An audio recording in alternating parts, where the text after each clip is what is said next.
Welcome to my channel. இது சக்தி tarot. இன்றைக்கி நம்ம உங்கள் பர்சனோட கரண்ட் எனர்ஜி பற்றி பார்க்க போகிறோம். ஸோ இங்கே நான் ஆல்ரெடி ஷஃபிள் பண்ணி 2 கார்டு எடுத்து வச்சுருக்கேன். ஸோ இந்த 2 கார்டில் ஒன்று டெவில், ஒன்று சேரியட் வந்திருக்கு. உங்கள் பர்சனோட தற்போதைய சுச்சுவேஷன் பார்த்திங்கன்னா கண்டிப்பாக தேர்ட் பார்ட்டி இருக்காங்க. இது தேர்ட் பார்ட்டி சுச்சுவேஷனாக கூட நீங்கள் எடுத்துக்கலாம். ஏன் இப்படி சொல்கிறேன்னா, டெவில் கார்டு வந்திருக்கு. டெவில் கார்டு வந்து கன்ஃபார்மாக தேர்ட் பார்ட்டி இருக்காங்க. ஸோ அதை வந்து கன்ஃபார்ம் பண்ணுற ஒரு கார்டு தான். ஸோ இந்த டெவில் வந்து தேர்ட் பார்ட்டி மேலே ரொம்ப அப்சசிவாக இருக்காங்க. நான் உங்கள்கிட்ட காட்டுறேன். தேர்ட் பார்ட்டி மேலே ரொம்ப அப்சசிவாக இருக்காங்க. ஸோ அவங்க ரிலேஷன்ஷிப் பொறுத்த வரைக்கும் உங்கள் பர்சன் அவங்க மேலே ரொம்ப அடிக்டாக இருக்காங்க. இது அவங்களோட ஃபிசிக்கல் அட்ராக்ஷன் அதை மீன் பண்ணியிருக்கலாம். லவ் அப்படின்னு பார்த்திங்கன்னா சொல்லிக்கிற மாதிரி இல்லை, பட் வந்து டெவில் எனர்ஜியில் தான் இருக்காங்க. மேபி ரொம்ப நிறைய கெட்ட பழக்கங்களோட போராடிட்டுருக்கலாம். அவங்க வெளியே வரணும்னு நினைக்கல, அதுக்கான வாய்ப்புகளையும் அவங்க தேடலை.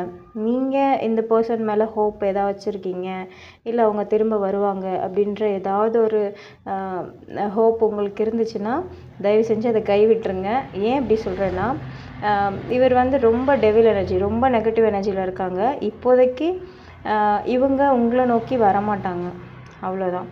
பட் அதே சமயம் யூனிவர்ஸ் உங்களுக்கு இன்னொரு பர்சனை உங்கள் லைஃப்பில் கொண்டு வர போகிறாங்க.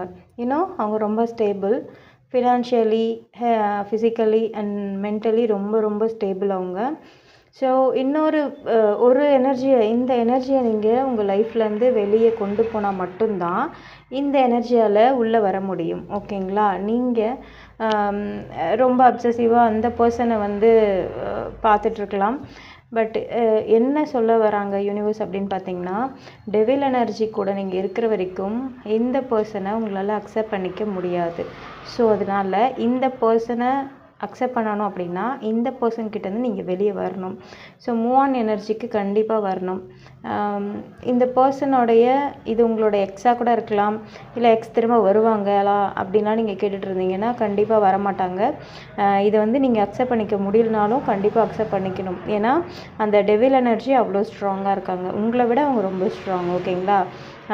நீங்கள் வந்து அவங்க வந்து ஃபிசிக்கல் அட்ராக்ஷன்னால் அதை யூஸ் பண்ணி அந்த பர்சனை வந்து கண்ட்ரோல் பண்ணுறாங்க. ஓகேங்களா? பட் இந்த பர்சன் உங்களுக்கான எல்லாத்தையுமே கொடுப்பாங்க. லவ்வாக இருக்கட்டும், நல்ல லைஃபு, இது எல்லாத்தையுமே அவங்க வந்து நல்லபடியாக கொடுப்பாங்க. ஸோ நீங்கள் தாராளமாக இன்னொரு பர்சனுக்காக வெயிட் பண்ணலாம். யூனிவர்ஸ் உங்களுக்கு கொடுக்குற கிஃப்டாக கூட இதை எடுத்துக்கோங்க. இது ஒரு மெசேஜ்னு எடுத்துக்கோங்க. இதை நீங்கள் விட்டால் தான் இதை வந்து அடைய முடியும்.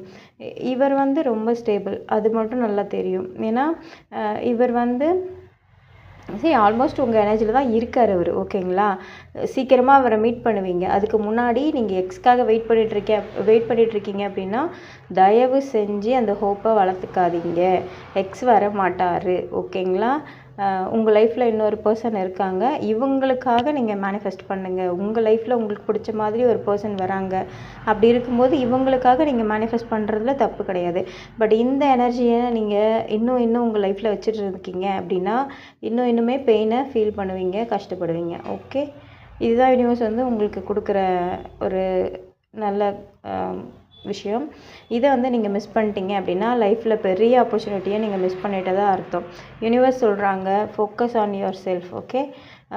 இந்த பர்சனை நினச்சிட்டு யோசனை பண்ணிவிட்டு அவர் பின்னாடி சுற்றிக்கிட்டு இருக்கிறது வந்து உங்களுக்கு நல்லது கிடையாது. இதுதான் யூனிவர்ஸ் வந்து ஸ்ட்ரிக்டாக சொல்கிறாங்க.